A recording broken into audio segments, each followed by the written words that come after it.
आपणकर सुवर्णपुर जिले में ओसान हॉल रे जिला स्तरीय कलेक्टर पौरोहित्य जिला स्तरीय अफसर समावेश एवं माननीय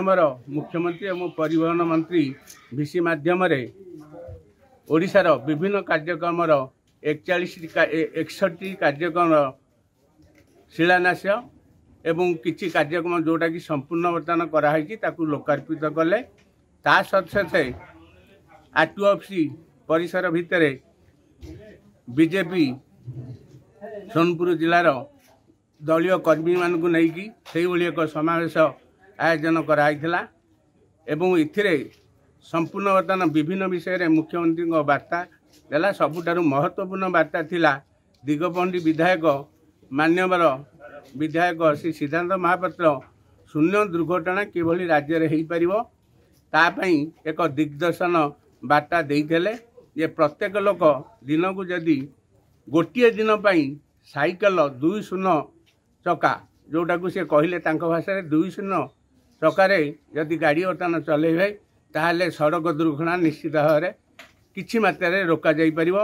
एवं यहाकू माननीय मुख्यमंत्री भी तांको वार्ता को केमिति मानिया को पड़िबो एवं अमानिया गाड़ी चालक मानकू केभली भाव में साबाड़ करहब जोरिमाना आदाय तांको ठारू केमिति करा जाई परिबो ए विषय बहुत ही दिग्दर्शन वार्ता देले। यह कार्यक्रम दिबा संध्या 5टारू रात्रि 7टा पर्यंत चालू रहिला एवं सभा भंग पर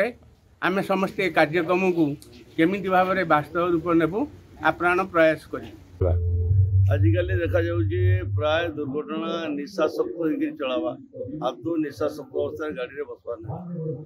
2 रे मोबाइल रे एते हेवी अच्छी रास्ता रे मोबाइल रे कथा हो 3 रे हेलमेट व्यवहार नहीं करवा 4 नंबर हला तुम ट्रैफिक नियम माने नियम रे लेफ्ट साइड जीवो ट्रैफिक सिग्नल को वेट करबो ई सब को मानी के चलवा कथा 2 व्हीलर रे गले 2 जन रो अधिका कौन परिस्थिति नहीं नवा कथा ई सब को माने के चलले निजर जीवन संगे संगे अन्य मान जीवन को भी सुरक्षा दिए।